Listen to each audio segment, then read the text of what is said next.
મિત્રો, તમે પણ એવું જ માનો છો કે એકવાર નિષ્ફળતા મળી ગઈ એટલે વાત પૂરી થઈ ગઈ, ત્યાંથી આપણે આગળ કશું જ કરી શકવાના નથી, આપણી જિંદગી ખતમ થઈ ગઈ?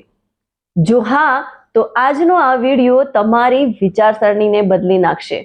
મિત્રો, અસલી વિનર એ નથી કે જે ક્યારેય પડ્યો નથી, પણ અસલી વિજેતા એ છે કે જે દર વખતે પડ્યા પછી ઊભો થયો છે. જરા વિચાર કરો કે આપણી આજુબાજુ આ જે પ્રકાશ એટલે કે લાઇટ, બલ્બ મારફતે આપણને જે લાઇટ મળી રહ્યું છે, એ જો લાઇટ ના મળ્યું હોત તો આપણી જિંદગી કેવી હોત?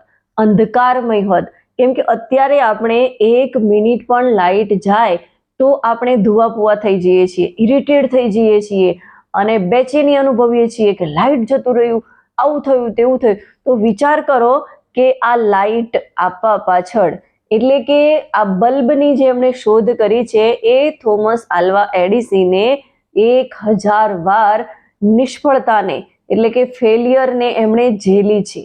ત્યારે આપણને આ સરસ મજાની ઝગમગાટ વાળી દુનિયા મળી છે અને આપણે એના આવિષ્કારને રોજ માણી રહ્યા છીએ. પણ જો એણે એવું વિચાર્યું હોત કે એક વખત નિષ્ફળતા મળી, 5 વખત નિષ્ફળતા મળી અને એમણે એ શોધ કરવાનું બંધ કરી દીધું હોત તો આજે આપણે આવી દુનિયામાં રહી શક્યા હોત? નહીં. અને જ્યારે એ બલ્બની શોધ કરતા હતા ત્યારે લોકો એમને ઘણું બધું કહેતા હતા કે તું દર વખતે ફેલ થાય છે, તો તું કશું જ કરી શકવાનો નથી, અને એના ઉપર લોકો હસતા હતા. પણ થોમસ આલ્વા એડિસન કહેતા હતા કે હું 1000 વાર નિષ્ફળ નથી ગયો, પણ મેં 1000 એવી રીતો શોધી કાઢી છે કે જે કામ કરતી નથી. આ જ તફાવત છે જેને દુનિયા હાર માને છે અને વિનર એને પગથિયું બનાવીને આગળ વધે છે અને સક્સેસ મેળવે છે. ખરેખર આપણે આપણી લાઈફમાં આગળ વધવું છે તો ફેલિયરનો સામનો કરતા શીખી જવું જોઈએ. આપણને ફેલિયર મળે છે તો એમાંથી આપણે કંઈક નવું શીખી અને આગળ વધીશું તો આપણે આપણા સપનાઓ સાકાર કરી શકીશું. લોકોનું કહેવું છે કે ફેલિયર એટલે અંત, પણ એવું નથી. ફેલિયર એટલે ફીડબેક.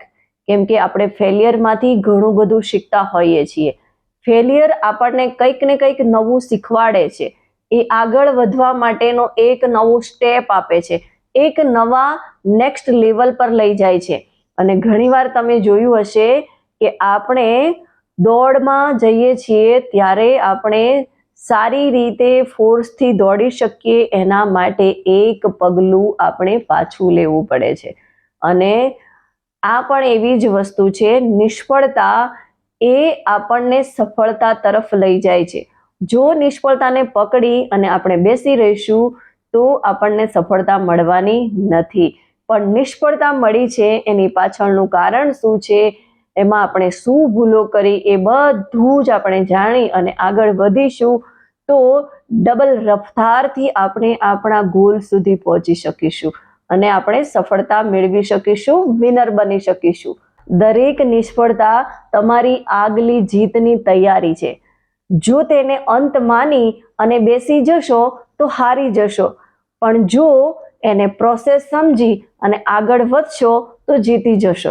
હવે સવાલ એવો થાય છે કે આપણે આપણા ફેલિયરને પાવરફુલ કઈ રીતે બનાવી શકીએ? તો એના કેટલાક સ્ટેપ છે જે આપણે અનુસરીશું તો આપણે આપણા ફેલિયરને તાકાતવાર બનાવી શકીશું, પાવરફુલ બનાવી શકીશું. સ્ટેપ નંબર 1, આપણી ભૂલોનો આપણે સ્વીકાર કરવો જોઈએ, એને એક્સેપ્ટ કરવી જોઈએ, બીજાના ઉપર દોષારોપણ ના કરવું જોઈએ. સ્ટેપ નંબર 2, જે પણ ભૂલ થઈ છે એમાંથી આપણે બોધપાઠ લેવાનો છે અને એ બોધપાઠ લઈ અને આપણે આગળ વધવાનું છે. કેમ કે દરેક નિષ્ફળતા આપણને નેક્સ્ટ લેવલ પર લઈ જવા માટેની કંઈક ને કંઈક શીખ આપતી હોય છે. સ્ટેપ નંબર 3, આપણે ફરીથી શરૂઆત કરવાની છે, એક્શન લેવાનું છે. એક્શન વગર લેશન નકામું છે.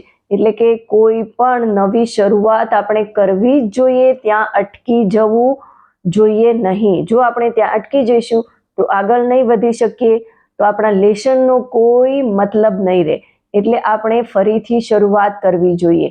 કારણ કે અસલી પ્રોબ્લેમ પડી જવું એ નથી, પણ અસલી પ્રોબ્લેમ એ છે કે ત્યાં ને ત્યાં અટકી જવું. તો મિત્રો, જો તમારે તમારા સપનાઓને ચરિતાર્થ કરવા છે, તમારી સપનાની દુનિયાને અસલિયતમાં પૂર્ણ કરવી છે, તો નિષ્ફળતાનો સ્વીકાર કરતા શીખો, તેને ગળે લગાવતા શીખો.